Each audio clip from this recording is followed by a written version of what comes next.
the more security we seek in life, the less you will end up having. Oh boy. And the more you follow your passion, the more the universe conspires on your behalf. And that's a half-assed Oscar Wilde quote right there. But I think we believe that, it's irresponsible to do what we love.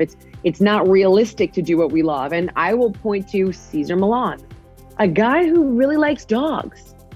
Okay.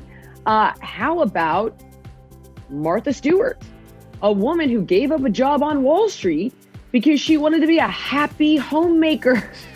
How about Coco Chanel, an orphan seamstress who really liked fashion? Or then you have Jillian Michaels, a girl who did lunges because she was the bullied fat kid in school. So my point is that when you pursue what you love, that's where this infinity of possibility will lie for you. So, hello everyone. Once again, Kevin Undergaro, aka Mr. Maria Menounos, aka your regular guy. Once again, subbing in for Maria. I'll start out with the quote of the day. It's not about perfect, it's about effort. And when you bring that effort every single day, that's where transformation begins. That's how change occurs. That is from Jillian Michaels, who's also a very dear friend of Maria and I, and is going to be our guest today on the show. I think we teased another guest, but again, continue to roll with us. We did our Priya show yesterday in the car. Good news, our little town in Connecticut has internet back, so fingers crossed. We're going to make it through this, and we're going to talk to Jillian, and I can't wait to talk to Jillian because, first of all, we all want to be fit right now. We want to be healthy right now. There's no better person to ask, but Jillian's got such an incredible story. Her life started out one way. It totally went in another direction. So I think and I know a lot of people want to change direction right now. So I feel like if there's anyone that can give us great wisdom on that, not to mention great wisdom on how to have strength and resolve, it's Jillian. And she survived COVID too. So a lot of great stuff to talk about. With that, Kelsey Meyer. I'm ready. Everyone knows the name Jillian Michaels, but Jillian is not your average personal trainer. She is an author, a TV personality, an activist, a kick-ass businesswoman, and most importantly, an amazing human being. Jillian is known for her appearances on the NBC show The Biggest Loser and her spin-off show, Losing It with Jillian. In addition, she has released 20 fitness DVDs that have sold over 100 million copies worldwide and has 8 New York Times bestsellers. Currently, she has one of the top fitness apps globally and has won awards from both Apple and Google for Best of in the health and fitness app category. Jillian has built a wellness empire that aligns perfectly with our show, as she helps people get better in all areas of life. On top of all that, she's a friend of Maria and I's. And Heal Squad, please give a warm welcome to America's trainer, Jillian Michaels. we get sound effects there, Kev. Yeah, well, you deserve them. How are you feeling, by the way? I feel good. I'm good, but I just, I feel very lucky at this time to be able to work. I can't imagine what people must be going through, like not being able to work, struggling and stressing about finances, and to have my physical health. So I think looking at the state of the state, I am probably one of the luckiest people alive right now. And you went through COVID. I did. And because, look, I had a very easy time with it. So I understand that people who are healthy can have a bad time with it. So for that, I will say I am lucky, but I refuse to negate the fact that I think caring for your health makes a big difference overall, COVID or otherwise, with how our bodies manage sickness. Yeah. So, I was lucky, but I also think, I'm healthy. So that definitely plays a part. And I'm only saying that to try to empower people to realize that we are not victims of circumstance. We do have a say in how our lives play out. And it's never too late to make different decisions and change the game. No. Maria's dad's 76, and his diet has always been Mediterranean, very little meat, fruits and vegetables, very little carbs. And my goodness, what this guy does in a 16-hour day, it just blows your mind. But he's always trying new things. Yeah. He's open to new things. And yeah, I agree. Jillian, I didn't even think of this, but it's like with COVID, I was saying to someone else, it's like, it just seems like it's a bunch of BS until it's not. So then I'll hear these stories about like this 40-year-old doctor out, in LA. You might even know this person. Horror story, like a patient coughed in his face, and then like a few days later, COVID and gone a few weeks later. And do you know any? But when you bring up being healthy, do you know any healthy people that are high functioning like you that have not survived it? Not really, no. Okay, good. That's good to what hear. I will say is I have heard the stories like what you're telling me. On my podcast is a health-based podcast, so I've interviewed a lot of different doctors in a variety of fields about this. And people will say, we just don't know. And it's like, but we do know a lot. We know that it affects the elderly. We know that it's a cardiopulmonary disease. So we know that obesity is a major contributor to the length and the severity of your sickness. And again, I'm not a doctor, but I'm just saying, like, we know these things. These are now facts. It's based on empirical evidence. And then you do have the outlier of like, oh, this person was 40 and they don't fully understand why that, but it's such a small percentage of individuals that you'll hear like that. So, you'll hear about like, oh, he was 27 and he was super healthy. And then like you dig a little deeper and you find out that he took sleeping pills.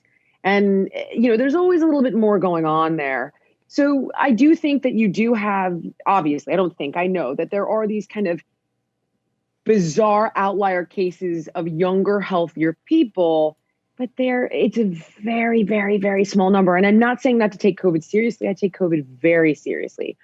But I do believe that in large part, you can give yourself much better chances of fending off COVID or fending off any other illness, for that matter, by eating well, getting your sleep, managing your stress, and moving your body. I mean, it's just, we know this. We know that applies to cancer, diabetes, heart disease. I agree. I think, why not? If take it seriously, wear your mask, sanitize, keep distance, but why not, increase your chances? Yeah. And yes, I was reading you for your 2021 resolutions. I love this because you just said it. 5 great tips. It was like sleep 7 to 8 hours, drink water till it looks like lemonade.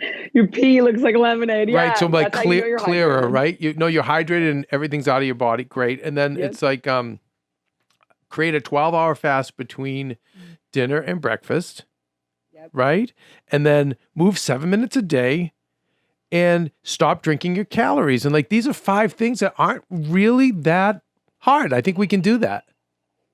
That was the goal with that list, was to be like, look, here are 5 really simple things we can all do now that will make a difference over time, a big difference over time, without making you feel deprived or overwhelmed. So it's just a very simple, straightforward list. And even if you did one of them, right, these small changes equal big results over time. And, Jillian, we were talking, Jillian, as we said, is a really dear friend of Maria and I's. And I was telling her how Maria's, having a spell with anxiety and fatigue and exhaustion and all these different things. And I was saying to Jillian, like, I don't know many other people who aren't. Are you seeing that with a lot of people around you who are just, the wheels are kind of coming off the wagon? I absolutely am. I think to a certain extent, though, Kevin, there is a silver lining with that, because our bandwidth for bullshit, I mean, I don't know if I can say bullshit, forgive me, but like quite literally is just gone. I'm seeing friends that have hit a wall that needed to hit the wall 2 years ago. You know what I mean? Whether it's dealing with an ex-spouse over child support, that it's like, they just wouldn't stand their ground on the issue. And until the point that they're like, I can't take this nonsense anymore, whether it's job nonsense that you tolerated and you were miserable and finally it's pushed you to make the change, or health issues that you put off and finally, you've been, I don't know, maybe scared into making the change, inspired into making the change. But nevertheless, I think everyone is at their wit's end. And my hope is that it will force them to make changes that will help them with their mental and physical health down the road. Yeah. And I think maybe it's looking at it that way, right? It's like, this is a change. So what are the positive things that I can take from this? And how do I lean into this? And maybe it's a good disruption. Yeah, I agree with that. Jillian, going back with your career, because you've had an interesting career path from where you started to where you've ended up. Yeah. But I feel like it's super aspirational because you started in one place and now you're Jillian Michaels, with all the amazing things you do. But it at least from the research, we've never talked about this, but at least the research, it was like you started out on one path and then along came all of this. And I think there's a lot of people who are kind of stuck in situations. They're like, this isn't me. I'm in a cubicle or wherever I am. It's not me. It's not. I feel like there's something more out there for me. Does that resonate with you? And can you expand on it if it does? Sure. I mean, look, I started out as a kid, falling into fitness at a very young age, 17.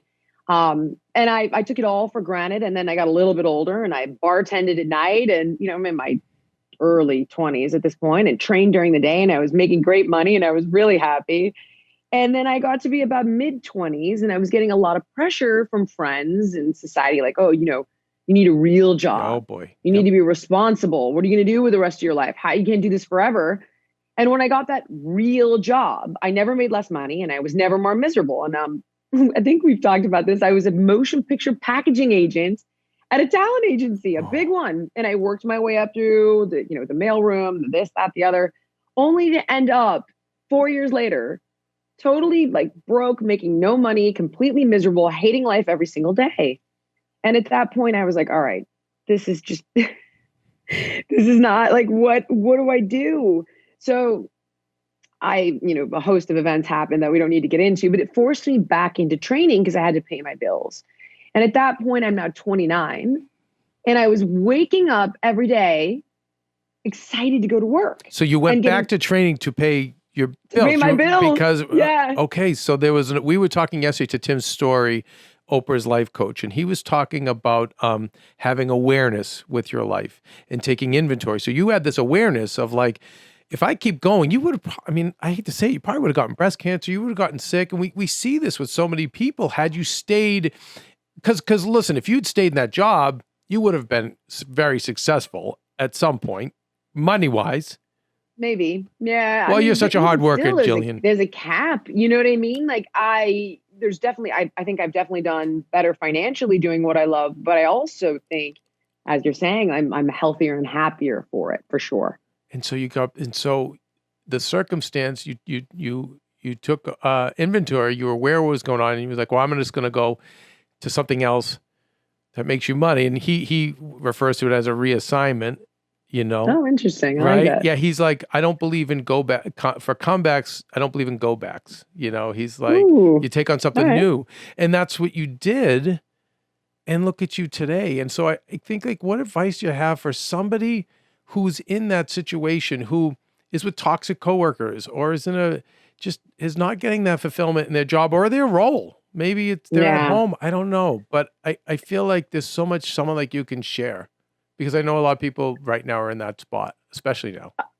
I would say, first off, that the more security we seek in life, the less you will end up having. Oh boy. And the more you follow your passion, the more the universe conspires on your behalf. And that's a half-assed Oscar Wilde quote right there. But I can give you examples, right? Like I had a lot of friends that got lost in life and they got into real estate because it was like, oh, well, this seems like anybody can do it. And it seems like the default. Real estate seems like the default. Yes. Bingo. Didn't love it, right? So they gave up acting, or they gave up music, or they gave up training or whatever, because it was like, I got to get it, so they went into that.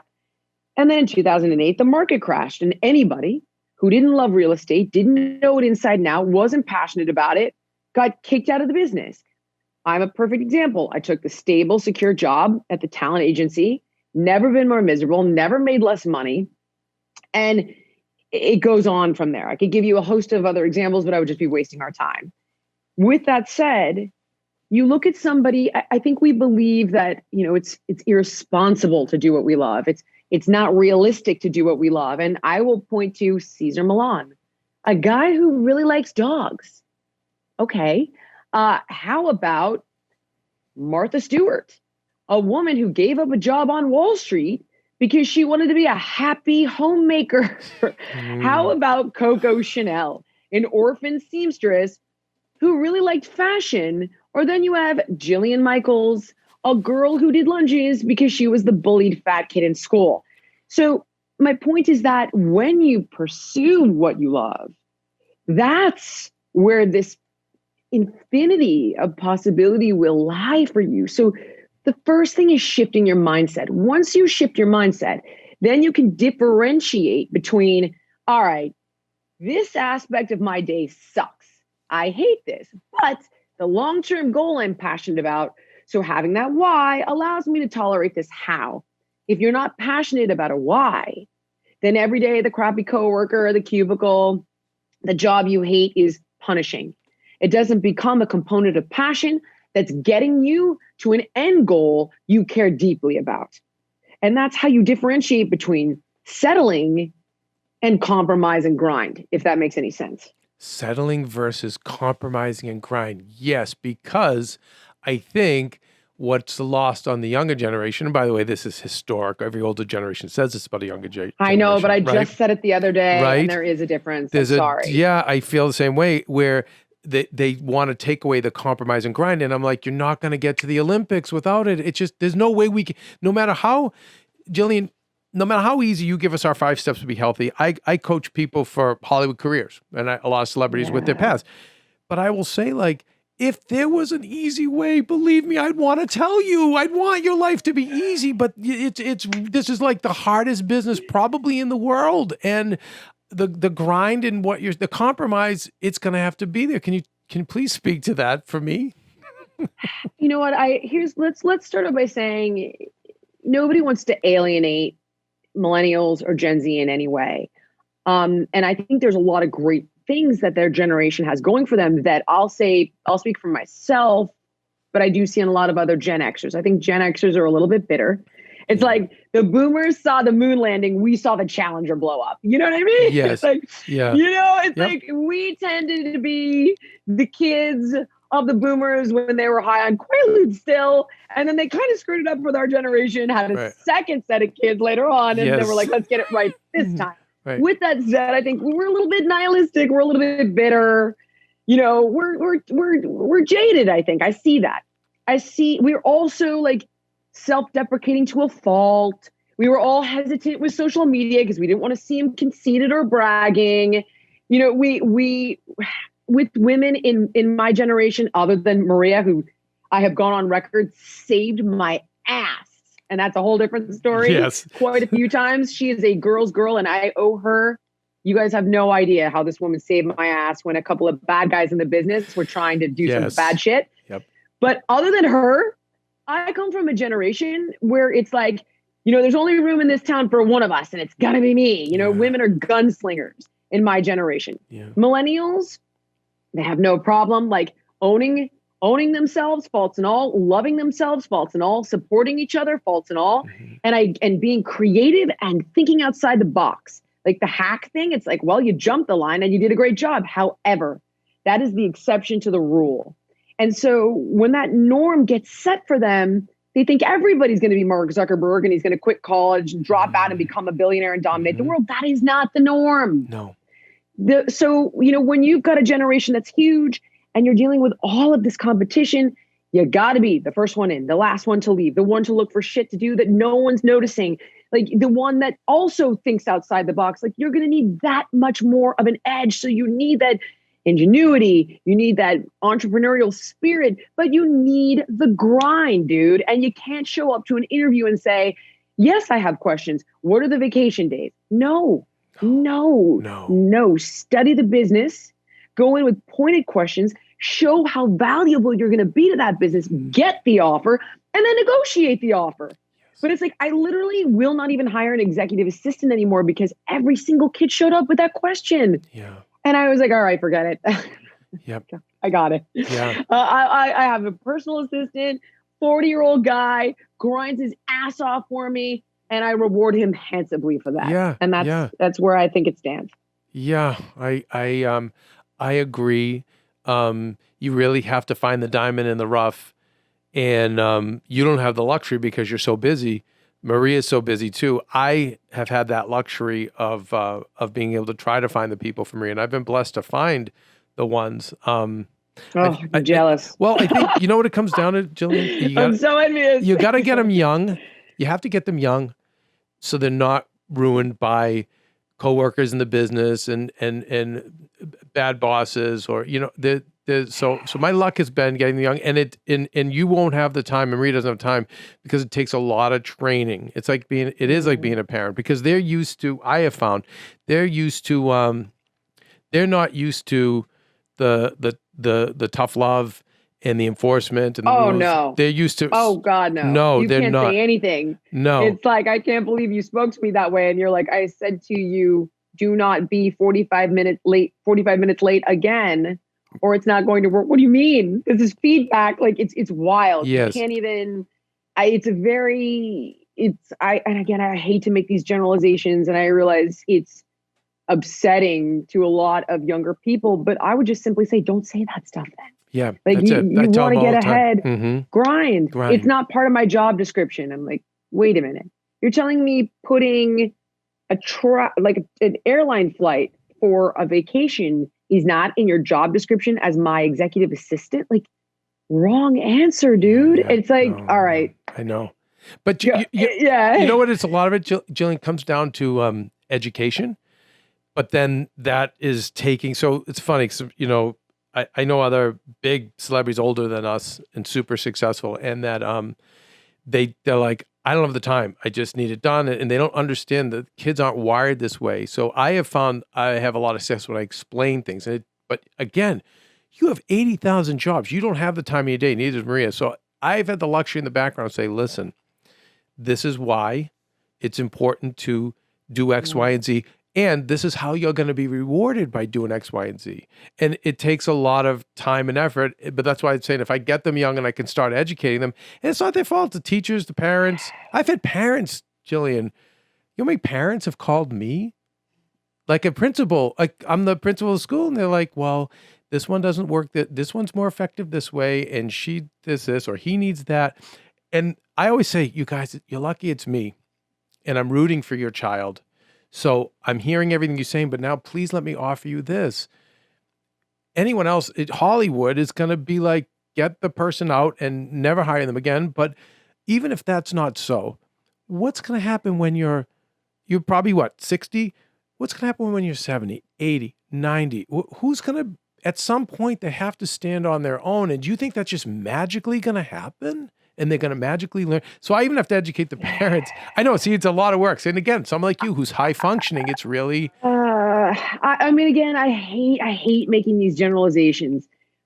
But like early on in my career, I had an assistant for 6 years. She was incredible. And then decided she wanted to get married and have kids. Then I ended up hiring her best friend. Had her for 6 years. She was incredible. Made the same decision. Wanted to get married, have kids. The 40-year-old guy I got working for me was their good friend.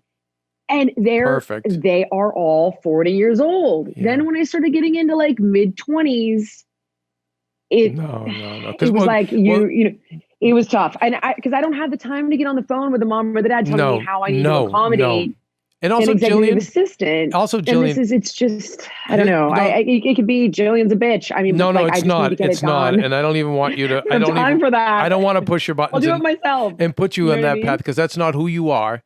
But I will say that someone in their mid-20s who, really, other than being good on a computer, let's say for some different tasks here and there, they really have not been taught by the parents or the teachers the certain life skills. So there's a sophisticated set of life skills required that only a 40-year-old would know. How to book the kind of travel you need, how to do. They don't really have that skill set. So I think the idea is to stick with the 40-year-old. And then I think for us, when I see all the great things you said about that generation, totally. They do have so many good qualities that way. So what we have to do is what we have to do is take the good with the bad. But really, what I'm hoping parents, and especially young parents, are hearing us, so the next generation comes up and we kind of go back to certain principles, It's tough. I don't know. I mean, this is one of the bigger disagreements I had with my ex was and they don't do report cards. They do. Yeah, I don't even know what they're called. And there is no standardized tests. And it's a new way of teaching math. We don't teach math. We teach patterns and modeling. I mean, wow. That's very California, though. And, I would say this is not real life. You understand that there's going to be tests. There's going to be grades. They're going to be pitted against other kids. What do you think is going to happen when they get to college? And everything's a gentle landing, a soft whatever. And I've noticed with my son, who's a lot like me, actually, that he has frustration tolerance issues at 8. And I'm like, buddy, I get it. It's annoying. Yes. I totally understand. And I myself get super annoyed. And this is my weakness as well. But you better suck it up, homie, because no one's going to tolerate you having a fit about something. They're going to move on from you. Yeah. And it's I'm trying to teach him now, but he's never been taught to have frustration tolerance because he's been so indulged by this. Oh, you don't want to sit in your chair at school? Here's a ball. Lay on the floor, roll on the ground. It's you know what I mean? And I could very well be wrong. A lot of people, I'm not a parenting expert. No, well, I see people doubling down on what you're talking about in the wrong direction. In the wrong direction. But that's what I'm saying. But who knows? No. I don't know. Jillian, I see it too with young parents. And I think that's why we have to keep having this conversation. So if school's going to do that, then when we have them at home, then we can enforce those things at home. And it's funny now. So as we've done, I have Kelsey here who just turned 27 this week, their birthday week. But Kelsey, sports is such an important thing. So Kelsey was a gymnast. And so I find that she has such a higher tolerance for so many things. But I think that the coaching, the repetition in sports may have really helped Kelsey, right? Would you say? 100,000%. I mean, there was no oh, well, you can't do well because blah, blah, blah. No, we had to do well. You either do well or you don't. You get that score or you don't. So there wasn't really in between. There wasn't a gray. It was black or white, right? So I definitely think that sports helped me a ton. Yeah, did you play But sports? she's inherently competing, though. It's not everybody gets a trophy. Right. I mean, exactly. When she gets to that level of being an elite athlete, you're now pulled out of the participation trophy, and there's a winner and a loser. Mm-hmm. And it teaches kids how to lose, how to learn from mistakes and failures, how to utilize that to reapproach more intelligently and take those lessons into other areas of their life. But Kelsey was an elite athlete. Most kids are not. So they're in the, you get a participation trophy. Mm-hmm. I mean, it's again, not a parenting expert, could be jaded, have seen so many great things. But I can even give you an example with young trainers that I think are fantastic. I can turn around and say to them, hey, I'm going to put you on this platform. It's installed in every Samsung television. It's featured in the Apple App Store all the time. Wow. It's gotten awards from Google Play and Apple. The media on this thing is huge. How do I get Maria on it? I'm in. How much do I have to pay you? What are we talking about? All right, so continue. It's just a fitness app. She's going to do. So I take these young trainers and I'm like, I want to add you to the platform. And some of them, there's this new girl that we just added who's fantastic named Taylor Walker. And Taylor was like, I'm in. What do I need to do? I will work anytime. I will show up for any interview. I ask her for a bio. She gets it to me overnight. I've got this young kid named, he's on Instagram as Rhinoceros Flex, but he's this badass athlete, just incredible talent. And he's like, what do I need to do? I'll show up. I'll grind. I'll do this for free. I'll work. And it's I'm like, great. You're perfect. Then I'll deal with another one who's I'm Jillian 2.0. And I was like, have you written a book? Oh, no. Have you been nominated for an Emmy? No. Have you sold 100 million copies of a DVD? No. Do you have one of the most successful fitness apps in the market space? No. You have followers on Instagram. So don't tell me wrong answer, kid. And then it's impossible to negotiate. And I ended up walking away. Walk away. No. But here's the thing, Jillian, she gave you her answer. So the focus is on these other two who are amazing. And by the way, you are. And remember, this is one thing I always say to Maria too. I said, Maria, you want me to make everyone like you? Everyone who's first in the office, last to leave, everyone who works hard, who grinds, who doesn't make it about the money, who gives even money back just to get the opportunity. Okay, let me blink and make that happen. But you're no longer going to be Maria Menounos, and you no longer will be Jillian. And those other two people you said, that Taylor and the other guy, that's why they're special. And the others, and we just, as we like kind of build our little worlds, we just keep bringing in like-minded people. And for those other people, they're going to find out the hard way. And you know, what I try to advise people too is like, listen, if you want to be Jillian 2.0, then you got to put in all the work. You got to spend 25 years. Yes, you have to. Right, you have to. With you allowing me to help you do that. You know, and it's like, I've seen so many of those girls though. Yeah, so many. And now 5 years later, it's all about TikTok and your Instagram platform isn't that exciting anymore because there's a million people on there and you did not listen. No. When I told you, let me give you this opportunity. No, Jillian, they come to me. And I was coaching someone last week, and I don't want to, it's no one who's known yet, has a pretty nice new TV show. And I said, you know, I think there's an angle here to be on GMA or Today Show that we can do. And it was like, oh, really? It was just like, how do I go sell a big giant fitness line or whatever and make hundreds of millions of dollars? I'm like, wait, no one even knows you yet. What, like, you want to go from 1 to 4, and then what about steps 2 and 3? And I, you know, for me now, I'll just kind of back away and say, but there are other people out there that want my help, and I'm gonna put it that way. There are, and you got to go there. And I think the whole point of this is really, to a certain extent, I find that I'm almost pleading with millennials to be like, listen, take all the talent and the fresh eyes that you have, combine it with grind and a little bit of sacrifice, and the world will be your oyster. Yes. Or it will, but let me add an asterisk. Hack everything and just get your ass to work and you will get so far. Yes. You know? But here's the thing where I will say to them is, do you want to be, when you see what Jillian has, when you see her success, do you want that? Yes. Okay. Then you need to accept and embrace the grind. Now, if you say to me, I actually don't want that, I just want to be happy and I love my life, great. The problem is they all say, I want to be Jillian 2.0. And it doesn't work without the grind.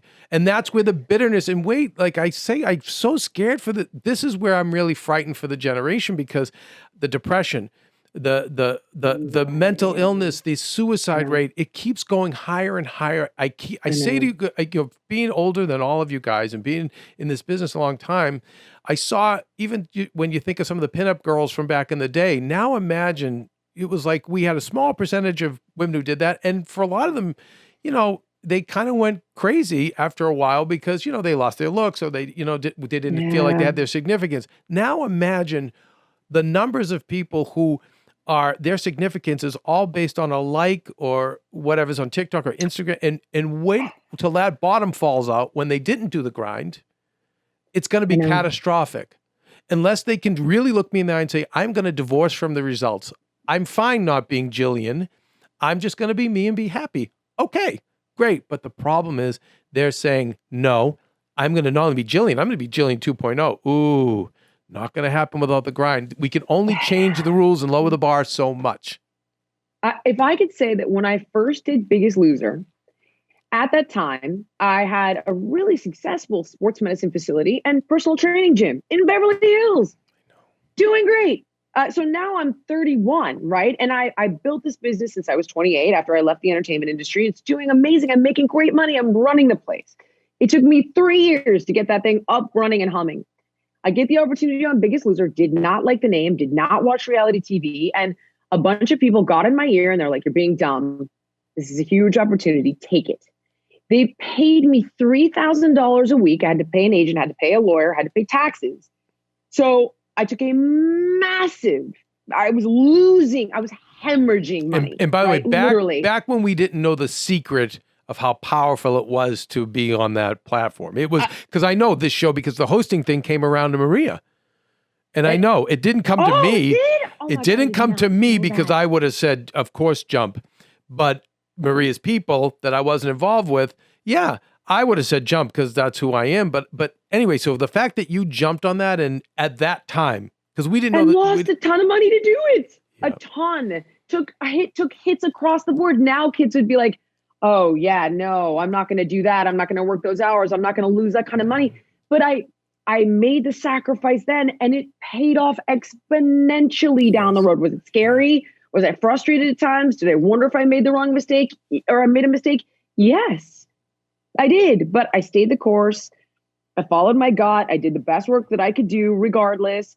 And that platform ended up serving me in the way that it should have, which is why I took the job in the beginning. But I had to lose money Yeah, so much to get for there. 2 years. So Jillian, what tools did you use to keep the resolve when it first started, when you're losing all this money? Because TV, it's a long, long day. And that job took a ton of energy from you. So what did you do? So if someone goes out and decides to pivot and start a business, and now they go from making money, now they're just spending money, losing money, and they just want to give up. What would help keep you going?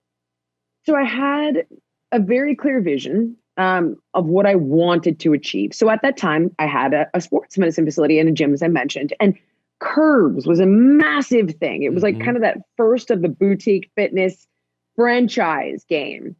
And I thought like, they can do that. Can I do that? How do I do that with my gym? And at the time, celebrity trainers were the ones getting all of the attention. So the Gunnar Petersons, the Harley Pasternaks in the weeklies. So I thought that was the way forward, right? Like get celebrities, get publicity, build this franchise model so everybody can have a celebrity trainer. And that was kind of my goal. And then Biggest Loser came along and people were saying to me, listen, you can use this platform to do exactly that.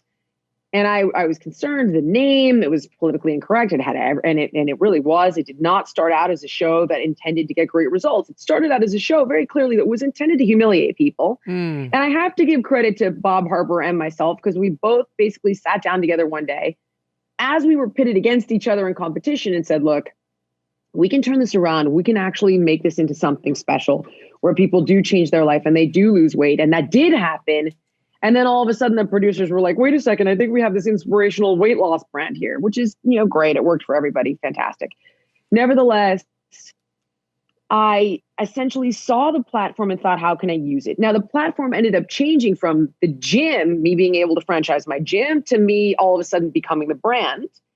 And then I had people in my life that knew things I didn't, people like you, who said, look, all right, here's how we're going to use this.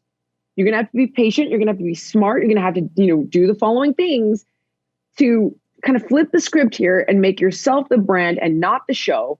But we can use their real estate to get to the end of this race, the top of this mountain, but you'll have to sacrifice along the way. So I had an end goal in mind. I had very intelligent people counseling me along the way.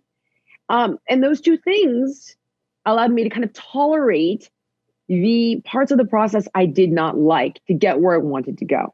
Wow. Amazing. So Jillian, do you stay in touch with any of the old people from Biggest Loser, any of your people you trained and helped? Absolutely. But like everything, look, there are people I didn't like during the show. There are people that I loved. So there are people that I don't talk to at all. And there are people that I talk to on the regular, just like anything. There were people that moved me, that I bonded with deeply. And then there were ones that, were with me 5 days. And then there were ones that I just genuinely didn't like. And so it's like anything. Yeah. Oh, so can we talk about that too? Because I think a lot of people are going now, and this is going to probably drive you crazy. And that's not why I want to bring it up. But No. We're seeing, and we were talking to even Tim Story yesterday, life coach to life coaches with Oprah and Robert Downey Jr. and Denzel. But he was saying the younger generation just wants to jump right into coaching people, but they've not really done the work. They haven't plowed the field, as he said, to actually become a coach. But we, nevertheless, there's a lot of people who want to become coaches. What do you do when you can't reach somebody as a client? When you can't reach them, what do you do? I don't try. For two reasons. It's the oldest cliche in the book, right? You can lead the horse to water. So And you know what? My karate teacher did this to me when I was a kid, and I have followed suit. That's right. You did karate growing up. That is, again, really great tool, right? It changed my life. And essentially, I got into karate at 12. I was overweight. I was bullied. I had a nose the size of a softball, bad skin, crooked teeth, gay, didn't know I was gay. I mean, like your quintessential bullied, quote, loser kid on the playground. And my mom, my dad were getting a divorce. So I was going through that shit at home. And my mom had the foresight to get me into martial arts because she's like, okay, this kid needs an outlet. She's angry. She's pent up. You know, maybe this will give her a sense of confidence and self-esteem. So it did, right? I was there for a couple of years. And I was still eating like complete shit, but I was feeling stronger. I was feeling more confident. I wasn't getting bullied at school anymore because of the way I carried myself and the way I respected myself. However, one day I show up for my lesson 2 years after beginning, and I think I had like a bag of Cheetos or something. And it was a private lesson with a very good friend of mine. We took lessons together, and then there were group fight nights and so on. And my teacher looked at me, and it was before the days of cell phones, and he's like, go in the house, call your mom, because my mom had a car phone. He's like, tell your mom to come get you. And I was like, what do you mean? It's like, I am not going to want this more than you. And if you're not willing to pick up what I'm laying down, then go home. I have a finite amount of time. I have a finite amount of energy. And I'm going to focus that energy and that time where I know I can make the biggest impact. And I was like, fuck this guy. Like, I was like, I was like, oh, call my mom. I'm like, I don't need you, whatever. And I did need him. I needed his support. I needed his counseling. I needed the community. I needed all of it. And he created a loss for me that was greater than the loss of the food. Because the food was control, it was comfort, it was a lot of things, which is a different conversation. But he effectively made it more painful for me to continue being self-destructive than the pain of losing that community and his mentorship, if you will. So I did come around and I did start listening and I did start focusing, but some people don't. So you can try everything you can try, right? You can take every different approach. You can work every different angle. You can use every tool in the toolbox. But very often there is something very deep that is holding somebody back that is beyond the scope of your help, my help. In some cases, it could require a very good therapist and years of their work. And this is where you say, look, I love you. I'm here to help you when you're ready. And that's it. Beyond that, it's your codependence that keeps you in the game. So Jillian, before you go, I want to talk about your app because it sounds amazing. I can't think of something better to do than COVID. I know Maria has been doing, so I can't wait for her to do this. She's been doing the Peloton and enjoying it at home. And but what I like about your app is that you've got exercise, but you also have meditation. It's huge. So can you tell me more about this? Peloton is awesome. The issue for me with Peloton is that most people don't have the money for the bike. And it's like $50 a month. Like, it's fantastic. But it doesn't provide an affordable solution for many. On top of which, it's a great fitness app. But then I think people are like, oh, well, then I need the meditation app. Then I need the nutrition app. Then I need the fitness app. Oh, I need the in-gym app. Oh, I got to have the spinning app. And it starts to turn into a cable subscription where you're like, I need Hulu, I need Amazon, I need Netflix. Mm-hmm. And then you're like, wait a minute. So we looked at the landscape and I was like, there needs to be one platform that's affordable, accessible, any place, anytime, anywhere, that's customizable for fitness, nutrition, and mindfulness. Wow. And so that's what we've done we call it the fitness app. It was the Jillian Michaels app. And now, as we've evolved it over the past couple of years, it's become the fitness app because we're now adding sleep experts to the platform. So we're adding this guy, Jim Donovan, who's a sleep expert, and his stuff will be going up in the next month. And then we added a self-care expert named Jamie McFadden. And then we added Taylor Walker, who's a pregnancy fitness specialist. And then we're adding Ryan Tremaine, who's a calisthenics expert. And then we're going to add Brandon Bowles, who's a corrective exercise specialist. We have registered dietitians creating all the recipes and the meal plans. So that is the goal, is to say, look, one platform, totally affordable, any screen, any piece of equipment, any fitness goal, totally customized to your needs, one-stop shop. And so that's what it is. And I'm on there, obviously. Duh. And super affordable. So Kelsey just wrote me a note. Okay, we need. Yeah, we'll get it. Oh, yeah, Kelsey. I'll have it. No problem. I will have it. Oh, my God. Ashley, my publicist and dear friend, set it all up. No problem. Anything you need. Oh, my God. I didn't say it for that reason. The but sleep thing, though, Jillian, that's huge. Huge. Like, that's amazing. It's massive. So what we did was we looked at, I put up like 25 different meditations that I had written for me by somebody who does meditations. And then I, of course, read them. But we said, all right, what's getting the most usage? And it was sleep. So I was like, okay, who's like the guy who's great at this? And there's a guy named Jim Donovan who has a TED Talk with over a gazillion views. And he specializes in sound baths and rhythms to help you fall asleep. And I was like, all right, you know what? We need that guy to create sleep content for us. So he's literally completing it now. It'll be up in the next couple of weeks. So I'm like, let's have specialists in every area. So it's like, this is what he does. He specializes in sleep. Great. We're putting that up there. Oh, self-care. Jamie specializes in self-care. Perfect. Taylor's pregnant. She specializes in prenatal fitness. Amazing. So that is the idea, is to take the people who are not just a bunch of random trainers and slap a bunch of random workouts up on the wall. It's, what do people want? What do they need? How do we get people who are the best of the best in their niche of fitness so that we can accommodate anyone's goals, no matter where they're starting, no matter what equipment they have available, no matter what their fitness goal or their nutrition preferences, or, do you want to lose weight? Do you want to gain muscle? Do you want to maintain weight? Like, it's all adjustable and it covers every single aspect. So you don't need 10 different apps. Wow. And how much, as I don't want to screw up the price, but this price is pretty affordable. It's the full price is $119 for the annual. We just finished our New Year's sale, which was $89. So we go on sale from time to time, but it's $119 for an annual membership. So $10 a month. About $10 a month. Right. Yeah. And you can work out at home, which you can try it for free though. Yeah. Try it for free. Okay. And if you don't like it, obviously cancel it. You get a week free.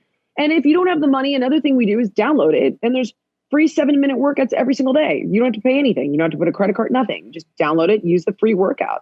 And yeah, I hope it's a gateway drug, right? It's like, sign up, give me 7 minutes. And yeah, I would love for you to give me more. Like, try it out, see if you like it. If you don't, use it for free for 7 minutes a day. I mean, I just want people to move. That's the idea. Yeah, move. Jillian, you are incredible. I love you. I'm so proud of you. And you always have Marie and I, and you just keep swinging. And when we get back to LA, we definitely have to get together. But I'm so excited about this app. I can't wait to get going on it, because I'm going to give it that's perfect for me. Mm-hmm. Like, this is, yeah, because it has everything, it has everything.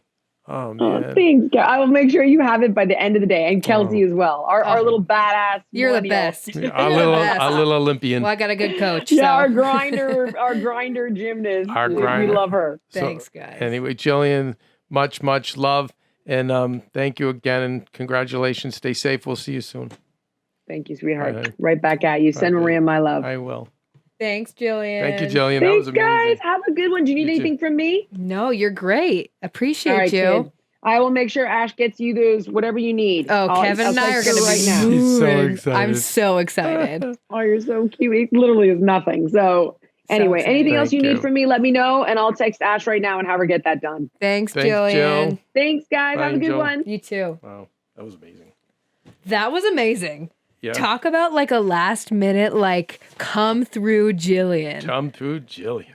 And what a cool conversation. I didn't think it was going to go that way, but I think it's something that's so important for everyone to hear. Yeah, I think you so. can't get from A to Z without doing B through. It's my thing is, you have to do the work. It just sounds cliche. So I understand that, where it's like, and then I think the other thing too is people actually think they're doing the work. They don't realize that they're not pushing. You have work is you usually have to push yourself beyond. Mm-hmm. It's even in if from working out and building muscle. Yeah, it's the repetitions you're doing after your muscle is exhausted. Right. It's like, no, I can't do, because what's the trainer do? Come on, you got one more in you. No, you got one more. You when got you're when you're dying. And it's usually Yeah. trying to squeeze 2 to 5 more out, but that's when you build muscle, and Right. that's also the same for life. So my thing is like, listen, if you can divorce yourself from being Jillian 2.0 and just say, I'm enjoying my life, I'm enjoying doing what I'm doing, and okay.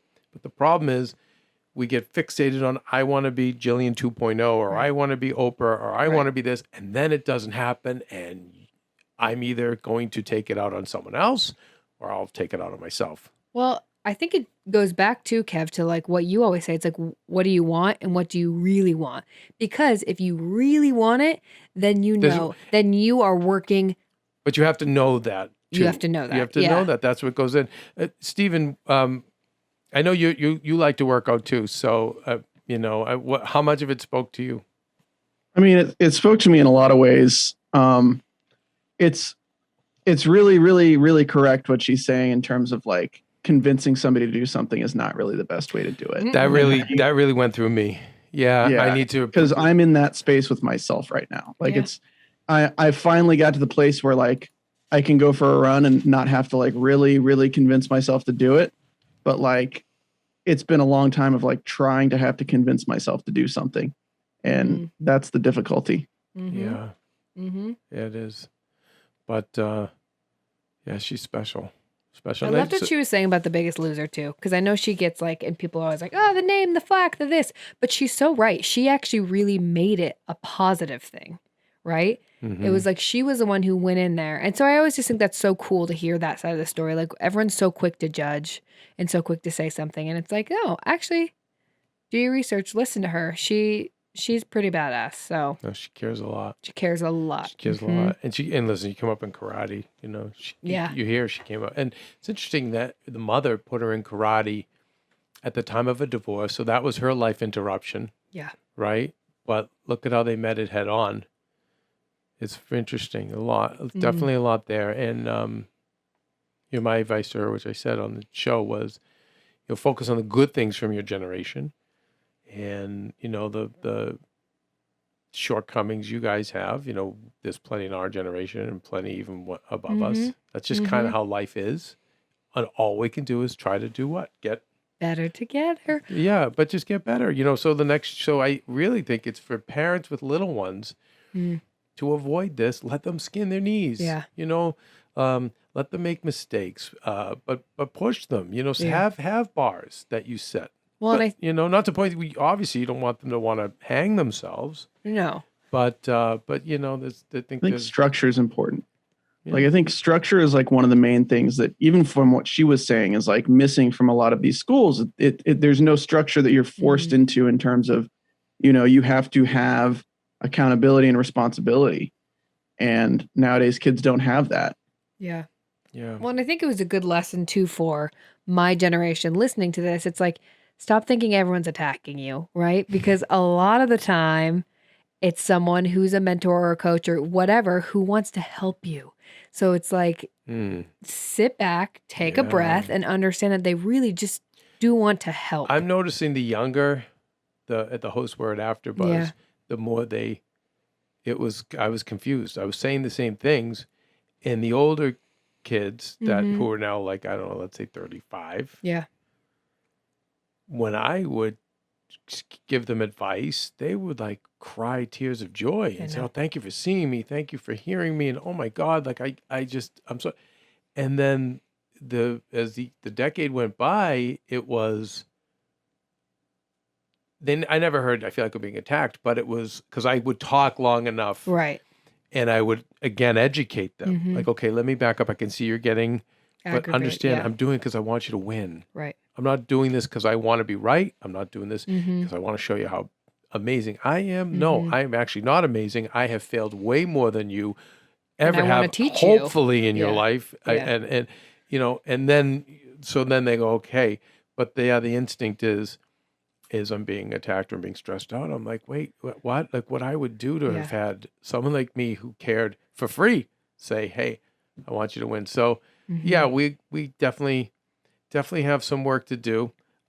We can break more of this down on Regular Guy Fridays. Wow, that's right. Kelsey, Steven, what a week. My goodness. I know, we had a great week. We roll, well, we did. typical We did it. Kelsey. We did it. I mean, I'll leave that to the fans to decide. I think but we did. I feel like we did it, you guys. I think there's even lessons in this week is you stand by your loved ones, but then also you got to be able to roll. Priyanka with the Chopra, you have to be fluid like water. So whether it's filling in, being able to fill up a studio with water or fill up a Prius with water. Well, and you have to be able to just move and ebb and flow. Yeah. Well, and Kevin, we were talking about this earlier, but both of us were probably equally stressed yesterday, but we kept it together. You kept it together because you're such a good leader. I was telling you, I was like, because you kept it together, then I was able to keep it together and, Okay, so note to aspiring bosses, people who run their households, even dog owners, as a leader, you have to stay calm because everyone's looking to you. So if you lose it, then everyone gets hysterical. Yeah. And then you start making poor decisions. And if you are somebody, my boss in the carny business, I've said this before on the Tomorrow Show, I'll never forget Lollapalooza. One of the tents that we worked under was literally going up in flames, Stephen, next to 8-foot bottles of propane. And so we were like, oh my, and there's 30,000 kids, high drunk. It just, and he just walked, he was like, look at you guys panicking. It's no problem. Just, he's like, just grab this, get that, pat this out. He just, this guy, it was in his DNA, but I remember every time he was around at the worst of times, I felt like we were going to be okay. And it helped us. So if you're not like that, start trying to be like that. But then you can take the tips like Dr. Oz said. Put that ice cube in your hand. Yeah. Right? To take your focus away from the anxiety, and it goes to the ice cube in the hand. Or, we had moments from Tim's story yesterday. But you have to stay calm. And I promise you, but I will also say this too, as a good leader, you can have your moments where you come unglued if you do what I'm saying. And I'll tell you why. Because if you stay calm with your staff, you'll train them. That's right. So how many times has Stephen had to pick me up and Phil before him to say, no, Kev, okay, I know you're upset. We're going to be okay. We're going to get through this. And Kelsey's now starting to do it too with me. But overall, if you are calm as a leader, then your staff will learn that. And then they can pick you up in the moment where you can't. But that goes for households. You gotta stay calm. It's a really big thing. I know it's hard, but I always say there's a difference between a boss and a leader.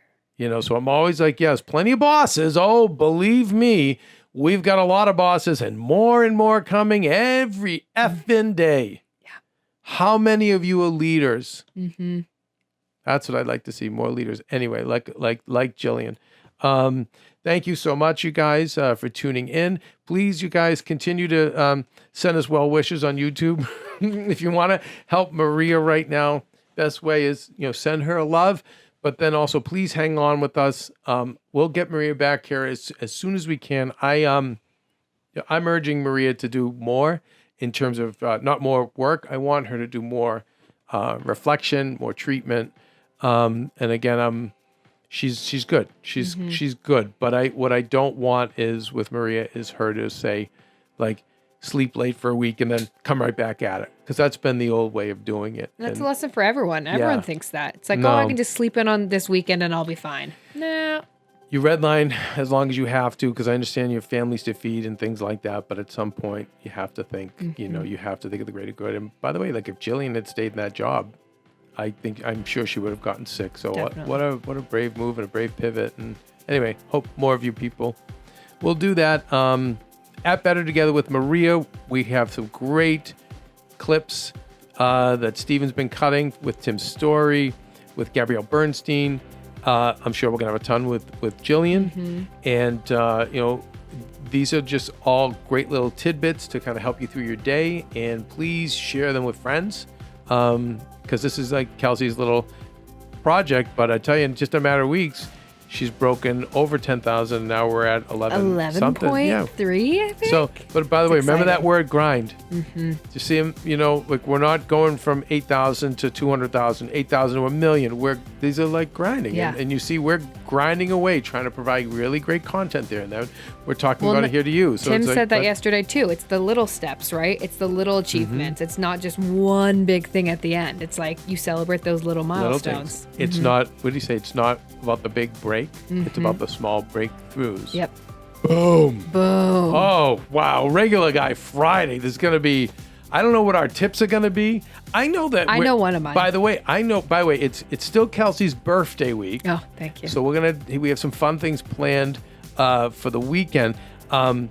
There's just talk about maybe a Sunday family dinner. That's right. Up north. On Route 1. Oh, I have to tell you, my mom yesterday told me that I was starting to get my, I don't even remember what word I said, but she's like, oh, do you think you're from the East Coast now? And I was like, it's Kevin. He's rubbing off on me. I wonder what the word was. I'll have to ask her. Did you say something? Maybe I said birthday. I don't know. Or did you say something was pissa? North. I don't know.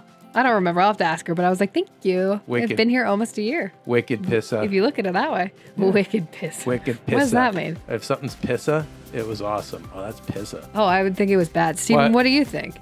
Does that sound good or bad to you? About pissa? Yeah, that's pissa. Well, I also told... I don't know. I actually haven't heard that before. I actually like this without the music. It's just perfect. This is exactly what's going to get Maria to say, okay, enough. Yeah. Or if something's easy, Kelsey, it's what? Easy.